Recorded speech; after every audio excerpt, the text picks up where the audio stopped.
Welcome back to the Craic, everybody. I hope you're all having a wonderful Christmas. As we have promised, we are going to do some European reviews and previews, and we are happy to bring you the first of those offerings today, which will be the preview of 2025, because as ArielHelwani says, 2024 has yet to finish, so why would we get into reviewing it if it's yet to be completed?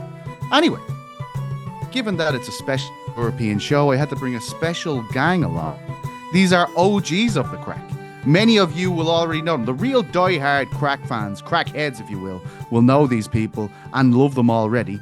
I am happy to introduce my faithful companions, Mr. Chisanga Malata of The Sun, Donagh Corby of Bloody Elbow, and Andy Stevenson of the El Triangle podcast and Severe MMA. Lads, welcome. You finally made it to the big dance. How does this feel? Chisanga, I mean, it's gross. We've been doing this a long time. This must feel like Pulitzer at this stage.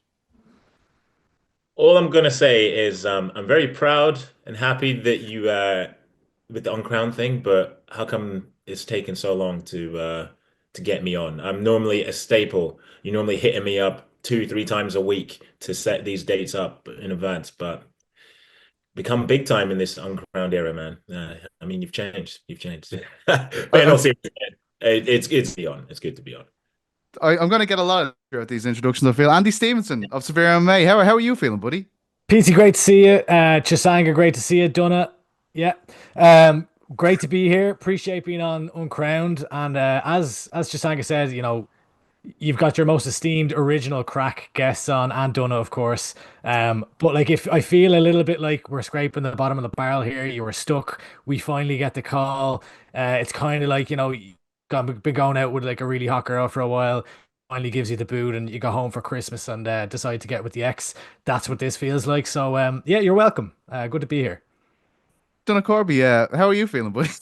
Yeah, no, I'm feeling like obviously a lot more friendly than that. I didn't think that I would just be on the offensive with Andy 2 seconds earlier. Congratulations, Petesy, on all this uncrowned success. And yeah, Chisanga, great to speak to you. It was good to see you in New York. And Andy, I saw you in Whelan's recently. That was nice. Wow. We embraced it. It was lovely. We did, yeah. He did not keep the same energy when we were in person. He was completely enamored by my presence. I swear to God, I was like rushing to get out to get into a taxi. And he was like, no, you have to come meet my wife. And I was like, okay, cool, but you better keep the same energy on the pod. And now we're here. It's our first Craic of the uncrowned era. I thought we were banned, but it turns out we're not. We're actually allowed on the show. And yeah, unfortunately, I have to do it with Andy, but that's great. And it's good that I get to do it with Chisanga and also the rest of the crew. Well, yeah, I took some shit there. I'm happy to say. I knew I would. The hot girl is Chuck Mendenhall, and he's getting a new hat fitted for Christmas. That's why he's not here. I mean, that's why you're all here. He was like, listen, I'd love to do the European preview. I know European MMA inside out. I don't know if you hear some of the obscure French MMA references that this man is making on the recent shows. He knows it inside out, but unfortunately, the Christmas hat fitting was happening. So unfortunately, I'm stuck with these guys, I guess. But I love you all very much. I'm so glad we've got the band back together. But without further ado, let's get into this preview of 2025. And I want to start with Chisanga because this question pertains to you. And lads, please jump in with your 2 cents wherever you feel appropriate. For weeks and weeks now at the Uncrowned channel, we've just been constantly discussing the fact that one of the biggest stories of 2025 will be the meeting we've talked about many, many times already. The meeting between Aspinall and Jones and whether it will happen. You have your ear to the ground there in the UK better than anyone. Tell me, what are your feelings on whether this will be possible and will come to fruition in 2025? My gut instinct, especially going off what Tom said in the after UFC 309, I'm optimistic that it will happen. I really am. But the current stumbling block is the FU money that Jon demanded seconds before leaving the post-fight press conference. I was there with the great and powerful Donagh Corby as well. Initially, that made me hesitant because obviously we had this similar situation ahead of the potential, well, there's no potential fight happening anyway, between Francis Ngannou and Jon, where apparently he wanted Deontay Wilder type money in the region of 30 million dollars, sorry, I believe. But given the constant glazing of Jon over probably the last 6, 7 months. This has probably been Dana White's longest glaze. His Of course. longest glaze to date. As long as glaze known to man. I think that he's willing to meet him somewhere in the middle and give him what he wants, and potentially give him an even bigger payday and say to him, "Look, if you beat Tom, then you can have this power time fight, and we can give you 40 million." So I'm optimistic, although that optimism waned a little bit after Dana White gave it the old Dana White guarantee, and there's been a litany of guarantees which haven't come to fruition. But personally, for me, I'm crossing my fingers. I think maybe International Fight Week, and well, it might be late June, it might be early July. That's what I'm shooting for mentally. That's what I'm preparing my budget for already. Yeah, let's see if it happens. Let's see if it happens. Hopefully, Jon doesn't price himself out with a stupid demand, but I don't think that will happen. I think the UFC will meet him halfway, give him a bumper paycheck, because they also want to go into negotiations with TV rights suitors, saying that we've got Jon Jones, potentially Jon Jones and Alex Pereira in the pipeline. So I think they'll give him. Absolutely. Does anyone disagree that this is the biggest fight the UFC can put on in 2025? Yeah, I would. I think Ooh. that anything, excuse me, anything pertaining to, I mean, even if you want to talk about European MMA, anything pertaining to Conor McGregor, whether you like him or not, and obviously he's had a fall from grace this year, but I think anything regarding Conor McGregor could be bigger. I mean, certainly if there was a way that he could be matched at some point with an Ilia Topuria, that would be bigger. You know, I think there's still bigger fights out there, but of course it's right up there. And the way that they've built it, and the way that like you were talking about this glaze that Dana White's been doing on Jon Jones, it has made this all bigger, and it has made Jon Jones feel like this like world beater. And Chisanga, you were there, you were cage side. I was up in press ledge. I didn't get the cage side seats because Bloody Elbow's still not super popular with the UFC yet, but we're working on it. And proper order. I thought, yeah, exactly. And I thought that that Jon Jones didn't look that great in that fight. I thought that if I was Tom Aspinall, I would have been watching that and kind of licking my lips a bit. But I think I think that it's not the biggest, because Conor McGregor is always a factor, but we'll probably get into that later. Is Conor McGregor going to fight next year? I would think it's probably unlikely unless it's against Logan Paul. So I think, I don't know, but it will be the biggest if Conor doesn't fight. Yeah. I think it can like really depend. Like, I think that it will be very interesting to see how Dana's approach to this and the influence that he wields as far as like bigging up the fight, because already we're seeing him talk about it being, it's going to be the biggest heavyweight fight ever, potentially the biggest fight they ever put on. All of these kind of comments that he's starting to come out with now, and of course we know the way that Dana used to talk about Jon Jones when Ngannou was with the UFC, and when he was, flying high and saying, geez, I don't know if he wants this fight. People say that they want to fight, but do they really want to fight? Now we've seen him, as Chisanga's rightly pointed out, glazing Jon Jones left, right, and center for the last number of months. It's going to be interesting to see how it changes now, because what's going to happen is Jones in contract negotiations, all of a sudden, like that glazing may take a back seat for a minute, and all of a sudden it'll be, the focus on Tom Aspinall. And I think that, we're so used to seeing fighters from the UK or wherever in Europe coming up in the UFC, and they've got really strong regional backing from the fans. But Tom has that worldwide at this point. It's not just, American fans maybe saying, oh, here comes another guy that the UK, the European, the Irish media are big enough only to falter. That's not the case here. So he has the fan backing worldwide, and now I really think that there's going to be a shift in narrative away from all pro Jon Jones the entire time to Jones and contract negotiations, Dana wanting to make this fight, and bigging up Aspinall in a huge way, because at the end of the day, he will switch up at any point on what's best for UFC business. And I think he does see that Aspinall is the future of the business. Yeah, no, I agree with you. I'm worried that there will be that sliding scale of things going from we're upset with Jon to we're upset with Tom. I think the biggest tragedy of the whole thing, regardless of the matchup situation, is the fact that Aspinall is raring to go. He wants to fight as much as possible. This guy is a joy to watch.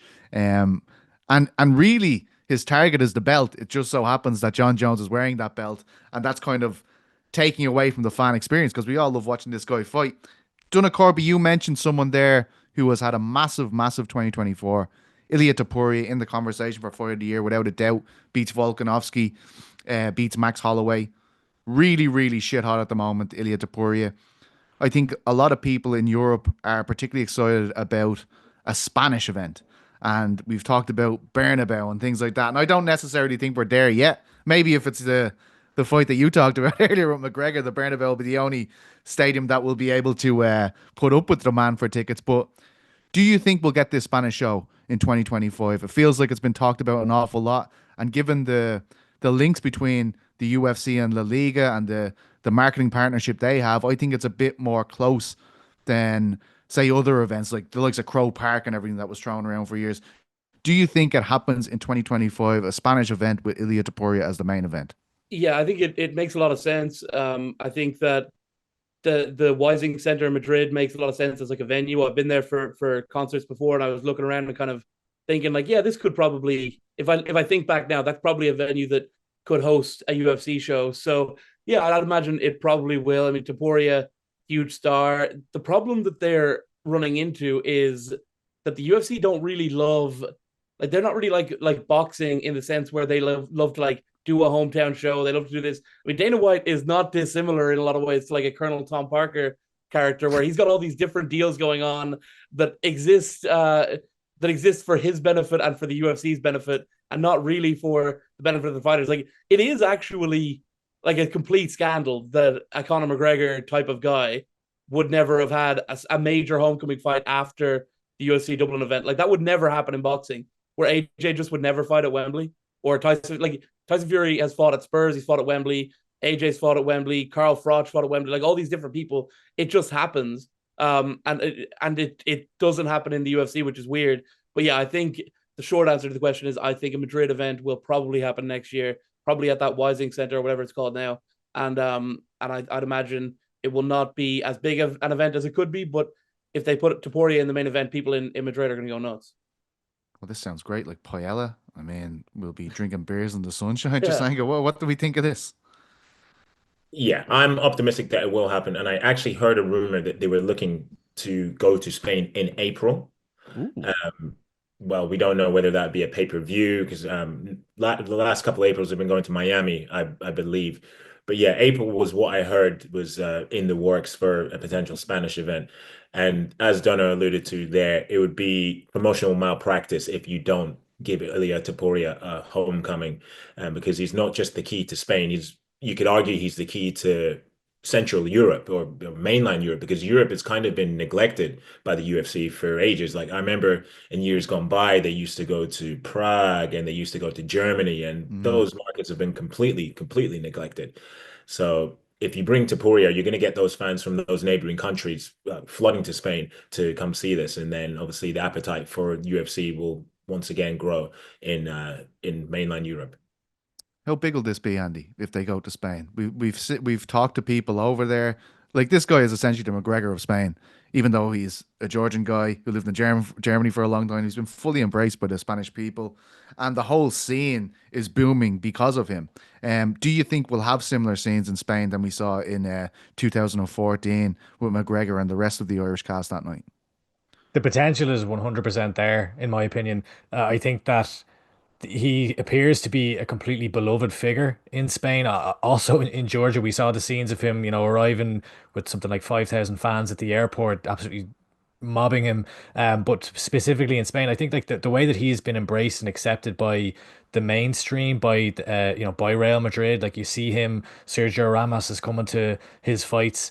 I think the partnership that he has there, and thus that the UFC can have, you know football's the biggest sport in the world. If they can tap into that market, and the UFC from a business perspective, they're the biggest they've ever been. They're doing better business than ever before, and they've conquered to an extent the United States. And I think how you can get bigger is more globalization as far as the sport goes, and making those inroads. And I know obviously they used to do a lot more shows on the road in Europe previously, but it wasn't to the degree that we're talking about here when we're looking at a Spanish event for Ilia Topuria. Even just a little, I don't know, maybe I'm clutching at straws here, but I noticed like Dana White was doing this thing with like KSI, like the giveaway around Christmas time. And part of it was, tickets to go see Barcelona play. And I don't know, the conspiracy theorist in me kind of was like, is that part of that kind of, creating the partnerships with Spanish football essentially. And of course, Topuria is a Madrid guy through and through, but it's going to be very interesting. I think it does happen. I don't see why they don't do an arena, or sorry, a stadium, specifically when they have a retractor roof. I know the UFC, from a production perspective, they probably don't like that as much. They prefer the arenas, but I just think it's there. Like it would be absolutely humongous. They could make it special. So much of the UFC is cookie cutter these days, but I do think that there's an openness and a willingness to do the likes of, a Sphere event where you make it different. It's a once-off event. It doesn't have to be every European show, but you have a special moment here. They haven't shown that they want to do this in the past, but I do think it's there on the table for them, and I don't see why not. There's a lot of reasons to do this. Yeah, you mentioned the globalization of the UFC and of the sport in general, and Georgia as well. The scenes there, like Marab and Ilia. Like I know it's more complicated to go to Georgia now. They're in a bit of a difficult situation there, but like Andy, they're the venues you want to see them go to. When you see that much, like people standing out in the streets watching these guys win titles, defend titles, that feels like a spot I just want to be dropped into just to feel what's going on there, because there's nothing quite like that, being in a new spot when the UFC comes to town. It's a magical feeling. Do you agree? If possible, get over and do Marab and Ilia in Georgia.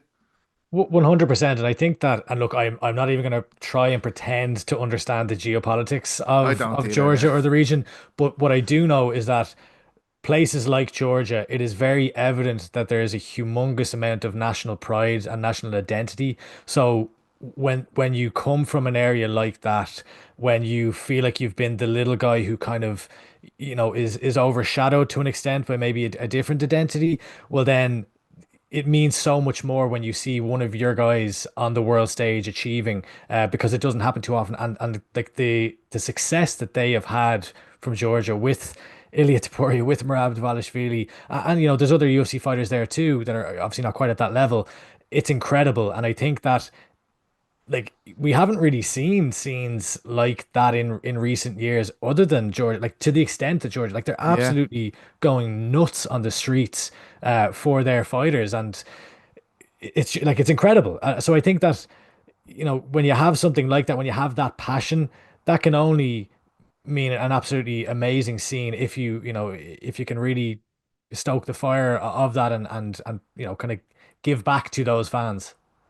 We uh we talked a lot about glazing at the start of this, and before I let the glazing commence, I want to bring in Chisanga here to talk about Shavkat. Obviously, Kazakhstan. We know where Donagh and Andy are going to go with this question. Like before they get in and they have their, Ian Gary should jump ahead of him because he nearly beat him. Right. Will Shavkat fight and win the title in 2025 as far as you're concerned, Chisanga?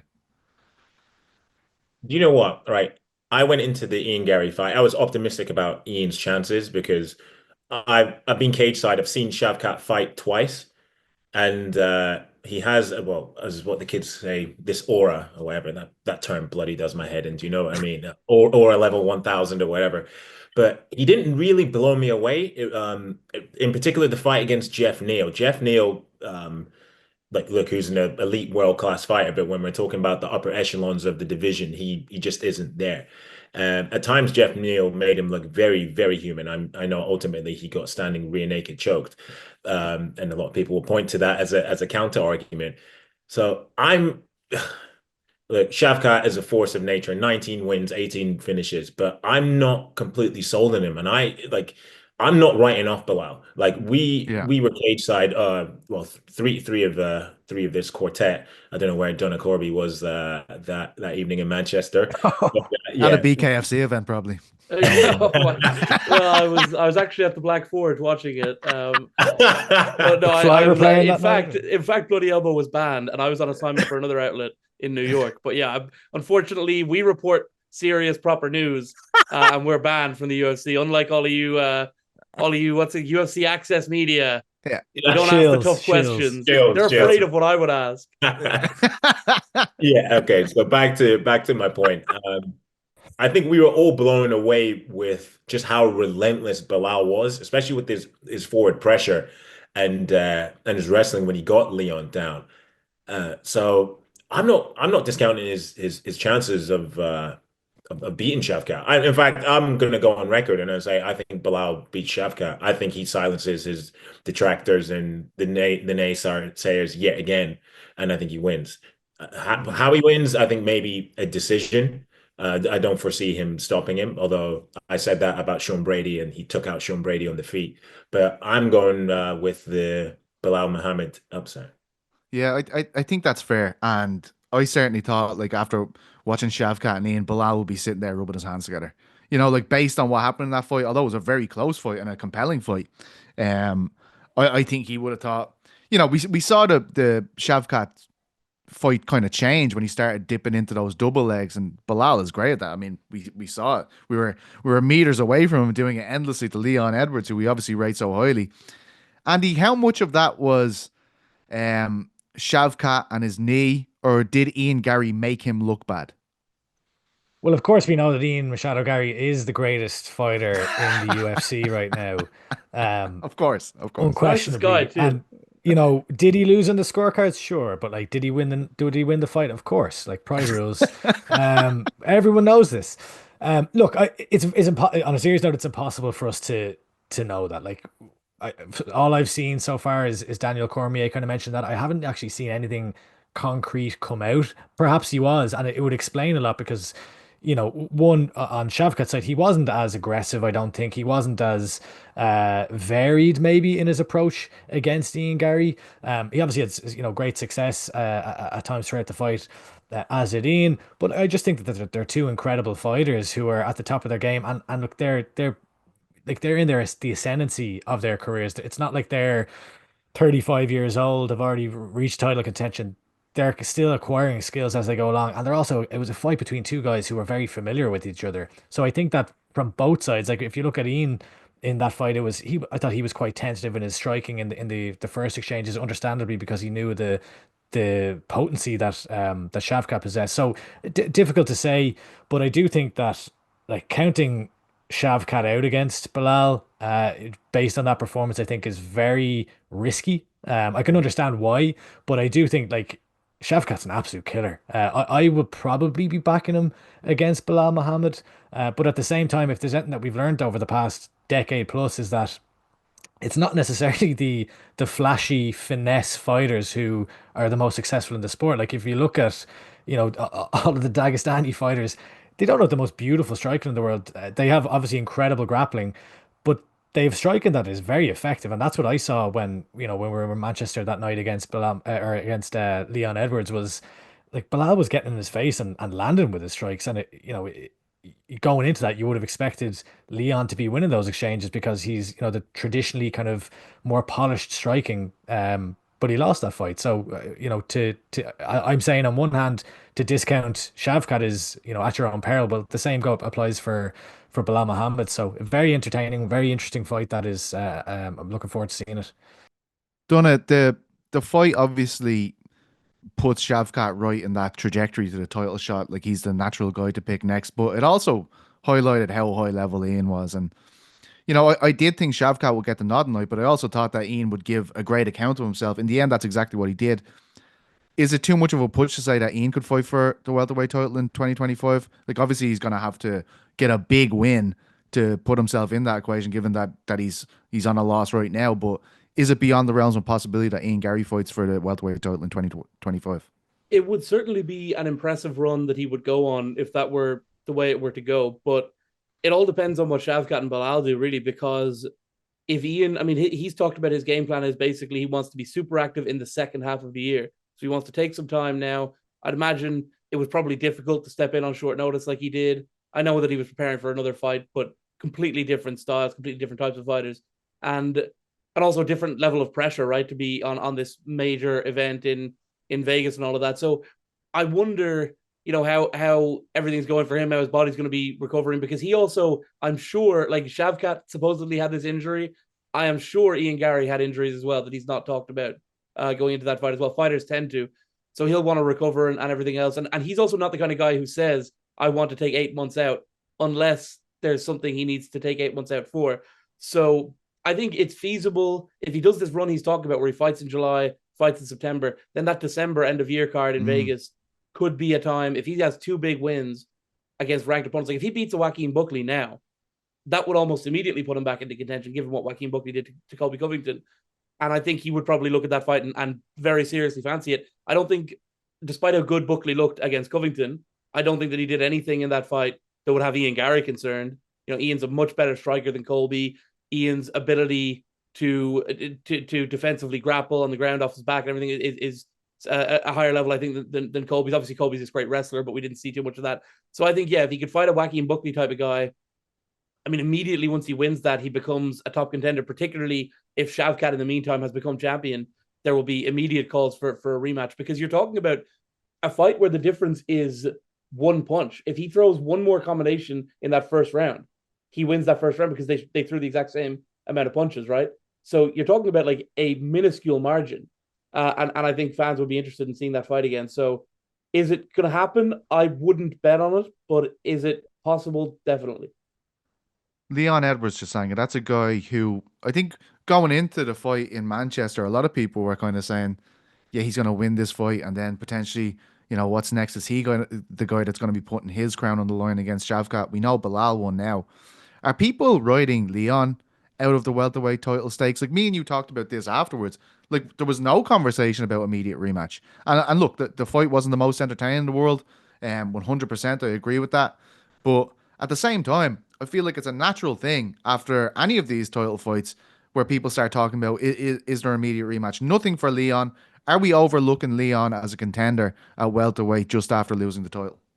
Yeah, I mean, the UFC commentators, normally Daniel Cormier, Joe Rogan. I know Joe Rogan wasn't there. Obviously, it was a European pay-per-view, but most of the times the commentators always harp on about the possibility of a rematch for a long reigning champion. I know Leon only had 2 title defenses, but 2 title defenses nonetheless. But it was almost as if he was the focus completely shift to Shavkat straight away. And I understand, because at the time, 18-0, 18 finishes. And but I was just shocked. Well, in fact, I was about to say I was shocked, but I wasn't shocked that Leon was completely overlooked for when there was talk of an interim title and Kamaru Usman's name was being touted. Maybe that's because he did them a solid and fought Hamzat Chimaev in short notice in the Abu Dhabi pay-per-view last year. But it completely baffled me that you had a former champion who almost came close to, well, he did some serious damage on Bilal in that 5th round. It would have been interesting to see how the fight had gone had that elbow and the ground and pound that he'd landed on Bilal happened in the 3rd or 4th round, and Bilal had to endure that. But there was just no mention of Leon Edwards whatsoever, which was completely baffling. And once again, Leon is back to being left outside and overlooked by everybody. Which is a shame. I wouldn't be surprised if he gets removed from the rankings. Yeah. He refuses to fight like some no-name guy in the main event of UFC London, and they're like, you're out, you've technically retired yourself. Yeah. From UFC to PFL, look at Donagh getting excited over there. He cannot wait for this. One of the fighters of the year, without a doubt, Dakota Ditcheva. Unbelievable year. 4 wins, 4 KOs. How impressive is this from the PFL? Like, I mean, Doombay, you got Hughes over there. You have Lazy King. You have Dakota. Dakota seems to be one of the shining stars after winning that tournament.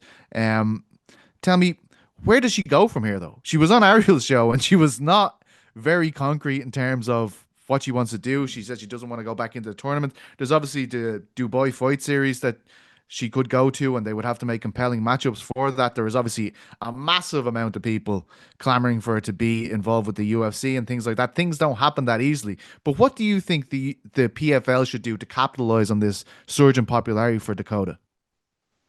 It's a good question, and I'm not 100% sure. And you look at, you know, those names you mentioned, right? Like Lazy King, Cedric, even Paul Hughes.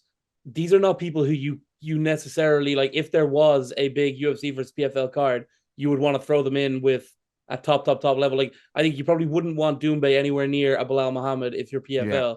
It's probably not something you would be interested in. Same with Lazy King against, a Drickus. It's not something that they would be pushing. I reckon that Paul Hughes, you probably wouldn't want him with a Makachev yet. But Dakota, there's a very real argument that she would give Valentina Shevchenko a serious challenge, especially based on the Shevchenko we saw at UFC 306, who I don't think was super impressive. She got the job done. And the one who's lost to Alexa Grasso. I mean, the sky is the limit for her. And certainly she emerges as someone who, if a Turki Al Sheikh were to put on a big Jones and Ngannou card, that might be something where she could possibly do a crossover as well. Because there aren't, like we just said, there aren't many people who could cross over at the top level successfully. And I think that's probably where they should go. I don't know who she could fight. If they wanted to keep her warm, she could maybe fight like a Liz Carmouche. I don't know how interesting a fight like that would be, or she might want to move up the weight, something like that. I don't know, but she's certainly in a very enviable position at the moment, and also she doesn't exactly need to be super active going forward because she's now a millionaire, so she can take some time and really focus on what it is that the game plan is. But you got to give it to PFL. In Europe, at least, they've been able to build some people. Oh, absolutely. They're doing amazing work. I'm sure Do we'll the talk Chelsea about... Hackett rematch. Oh, yeah. yeah. Big But no, I wanted to ask, I've got an idea. I've got an idea. We want to capitalize on Dakota's star power and everything, right? Just do a catchweight fight with Chris Cyborg. Do a catchweight fight with Chris Cyborg. I mean, what kind of weight could Chris Cyborg make? Yeah, she's not making 135. Yeah, but let's just have some fun. Like, put the scales aside. Dakota goes up to weight 135 with Chris Cyborg. Yeah, just correct. Yeah, Chris You know Cyborg. I mean, Dakota would tear her over. I like that. I actually really like that. Chisanga, that is fucking great, mate. That is a great PFL show. execs, you're welcome, right? You're welcome. How much commission are we talking here for this? How much are we talking? I'll put all my journalistic integrity aside just for a little slice of the pie. Yeah. I just want to wet my beak, guys. But I wanted to ask, like, how impressive is it for you to see Chisanga as a guy involved in the mainstream media there, knowing how little opportunities, like, it's very rare. Unless you're a McGregor, we saw Leon in some prominent spots. We've seen Tom in some prominent spots, and that's all very exciting. But now we're seeing Dakota there, which is really impressive for a PFL athlete. Not the same brand recognition as UFC around the world as we know, but she is everywhere. Sky Sports during the week, all this kind of stuff. How impressive is that for you as a guy who's involved in the mainstream media in the UK? Oh, it's absolutely massive. I've been covering MMA in the mainstream media for nearly a decade now, and to see somebody from a fringe promotion, although they are the co-leader as they like to call themselves, be doing the rounds at TalkSport, at Sky Sports, and even at the Sun. It's massive, and so early into her career as well. I mean, I think. Well, to give you some context, even my editor, who is the most casual of casual combat sports fans, she's come up on her radar, on his radar on Twitter and what have you. So that just shows you the reach and the potential star power that she has. Yeah, I'm really excited by Dakota Ditcheva. I think she can be one of the biggest stars the UK and Europe have ever had. But it's just now on the PFL to give her those fights to keep that star rising. And as I just said there before, just let's have some fun. Let's do Chris Cyborg. I love it. I love it. Andy, Chisanga speaking about the UK mainstream interest in Dakota. Paul Hughes had an incredible breakthrough year this year, as we know. The win against AJ McKee was absolutely unbelievable. And in December, we saw this incredible media tour that was put together by the PFL, and PFL and Bellator are getting a lot of kind of slack there towards the end of last year because of the situation, flack should I say, with Patricio Pitbull, with all these fighters. But to give them some credit, like, because we did talk about that situation quite a bit on the ArielHelwani show, to give them credit, the stuff they've done with Paul was incredible. And very simple things like pulling a point, him at the Celtics game. I've said this before about the guy, but he is just so relatable for Irish people to see him, and for even you could see him in the bar with I'd say these kind of second generation Irish guys who are drinking their pints. Donagh mentioned at the top that, Irish MMA in Ireland, should I say, is, it's not in the best spot given that McGregor's year with the civil case not going his way and brands all drop, like a lot of supermarkets dropping his brand and stuff like this. Is it too soon, directly after that, to have someone like Paul Hughes to maybe lead people back to MMA? Not in the way that McGregor did. Like, this was the whole country kind of switched on to what he was doing in 2015, 2016. But do you think he will help in some way to give Irish MMA a positive outlook for 2025? I'll take the second part of that first. I think Paul definitely can. Like, I think the way that he presents himself, he's a very, very easy guy to get behind. And even, prior to this media tour, that they had the media spots where, he's down at the local GAA club and he's kicking balls over the bar. Like, just he comes across like your average guy from down the road from the Gaelic football team who's now excelling on the world stage. And like, I thought what they did there was brilliant. Like, I was thinking like that's what Ian Gary needs to be like. It's stuff like that where where we've talked about before, him struggling to connect with the Irish fan base. It's those types of kind of media spots that you want to be in to just show Ireland that I'm one of you, I'm representing you on the world stage. That's what got Conor over, when he was on his rise. Like, it was because everyone just related. It was like, oh, he's going out there repping the tricolour for me. I think what Paul is doing can certainly shine a positive light on Irish MMA. It's not in a good spot at all after the McGregor sexual assault case. I saw Will Fleury on Off the Ball, and it was just a 25-minute or however long conversation about him failing steroids. Like, barely no discussion of, it's just they're very negative stories from the Irish mainstream press point of view. I don't think it'll ever get to a point, if I'm being perfectly honest, where MMA is embraced in the country, where MMA fighters are embraced. But I do think we need people like Paul Hughes to be able to deliver that. He's just a normal, young man who like, I ran into him in the airport on his way out to the States. He was behind me in the queue for immigration, and he was kind of getting excited. He's like, oh yeah, I'm going out and I've got tickets for the Celtics game, and I think we're going to be courtside. And then you see what it actually is. He's Yeah. in photos with like their star players. As you mentioned, the pulling points. I just think that he just seems so down to earth and likable that he cannot do anything but help, MMA in Ireland. But I don't think that's enough to overcome where it's at right now. I just don't think that it's too much pressure on anyone's shoulders, and I don't think anyone's able to single-handedly change that perception right now.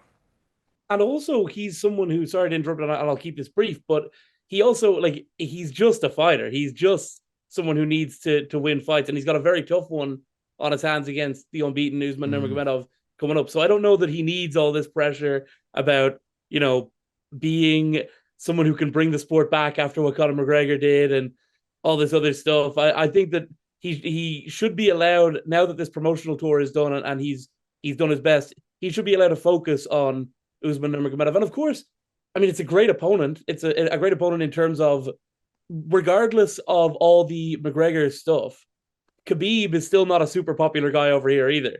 There's still like residual people who are not too keen on Khabib, and I think people who would like to see someone in the Nurmagomedov family take an L to an Irish guy. I think there's still a residual bit of that, in the same way that there's residual support for McGregor as a fighter and stuff. So yeah, I think he's got like a perfect matchup right now, and I think we should allow him to focus on it and not concern himself with being a martyr in martial arts in the sport in his own country, because that's not his priority right now.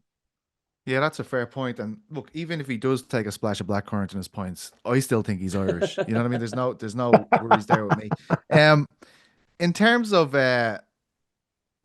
one lad from Dagestan who moved to Wigan, Chisanga, Mokaev obviously has his first win with Brave, but there's this situation occurring in the UFC's flyweight division where Koya Sakura, a guy who'd never fought in the UFC, had a great career with Ryzen, he comes in and he's immediately given a title shot.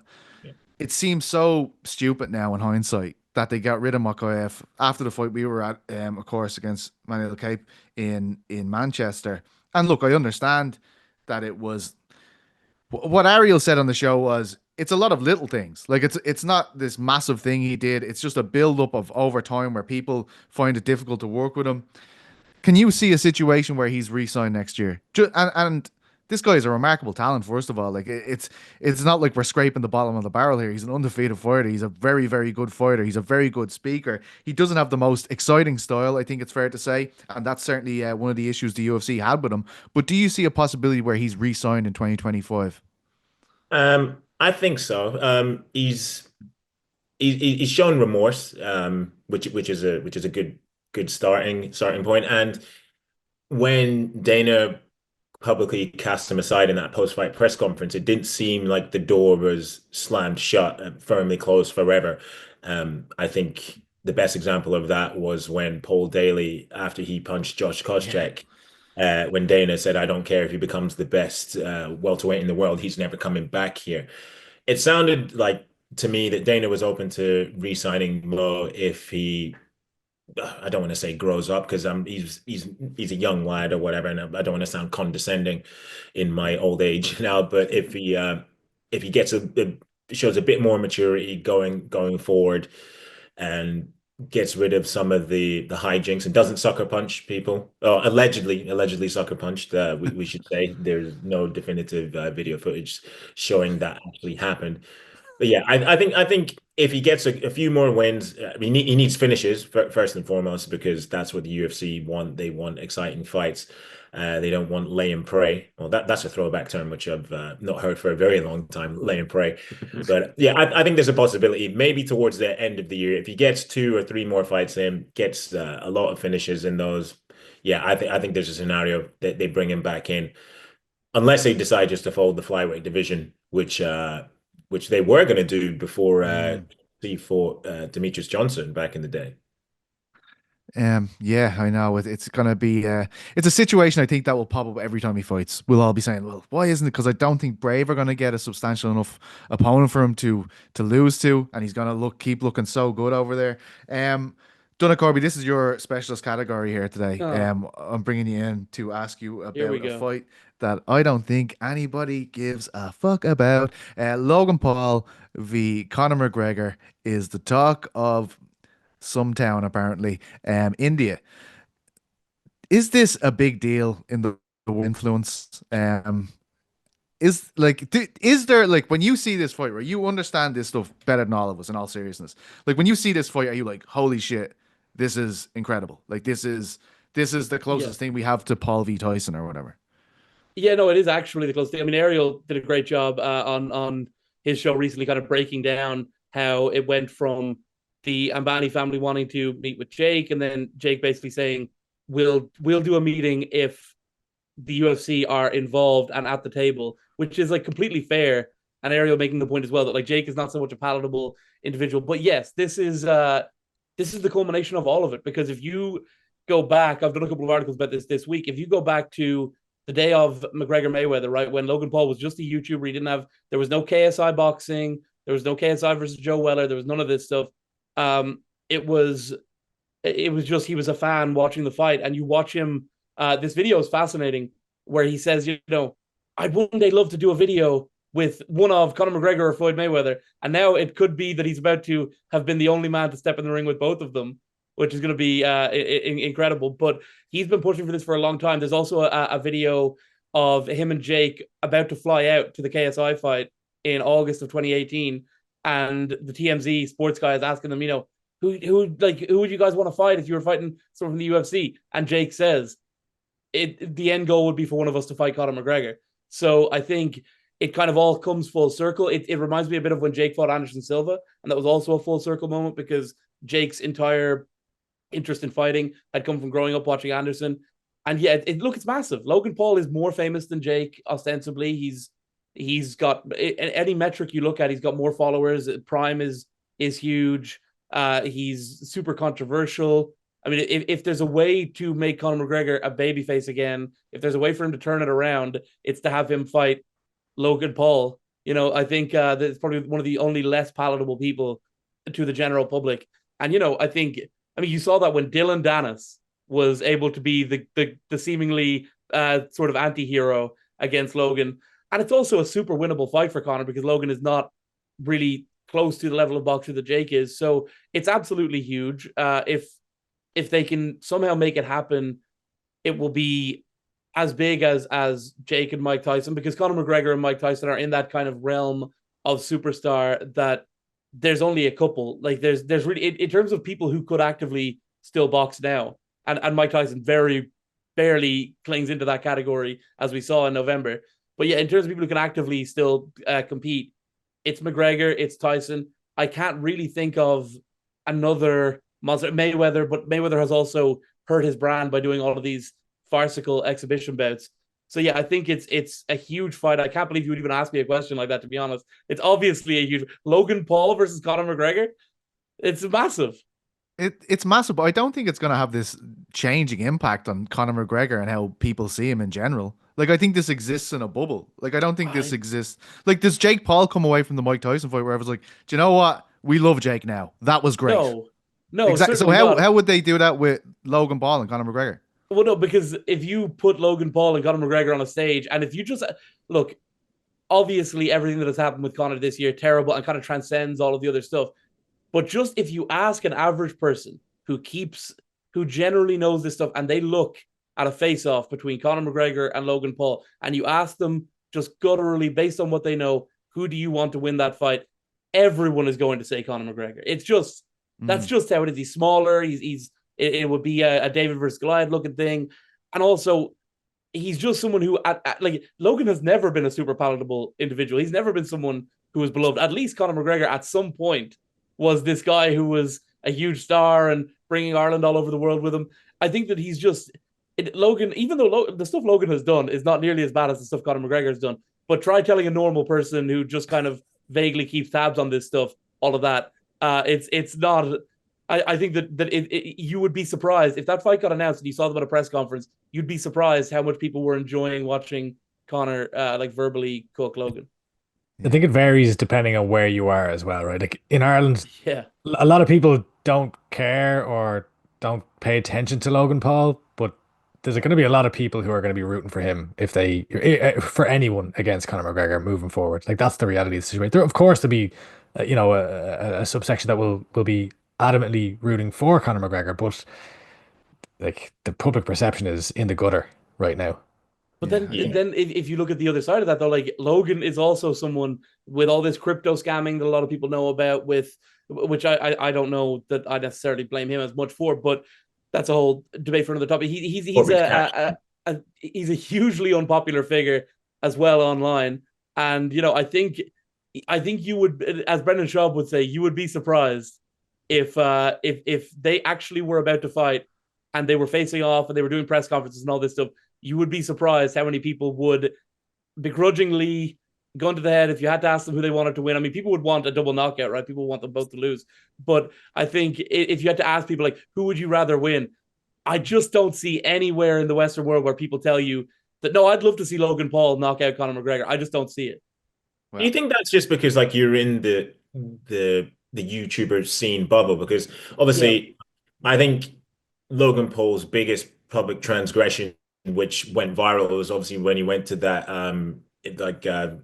famous suicide place in Japan, and then he crassly filmed the dead body or what have you. But from what I've seen of him, he's matured with age. He's growing up. He showed remorse for what he did. So, like, for me, who's got a toe in the influencer boxing world, it looks as if like people have warmed to him, but obviously that's not the case. I mean, I see where you're coming from, but also, like, when he fought Dylan Dennis, the behavior that Dylan was engaging in before that fight, people, just because it was against Logan, people thought that was acceptable and good and like cool and thought it was like funny and like he's an anti-hero of sorts. And that's Dylan Dennis, who's super unpopular and behaving in a way that is like deplorable, the way he carried on in the build up to the fight with Logan about a year and a half ago. So I just think I see where you're coming from. And yeah, I do think that certainly if you're around the influencer scene a bit more and you're hearing all of this terrible stuff about Logan all the time,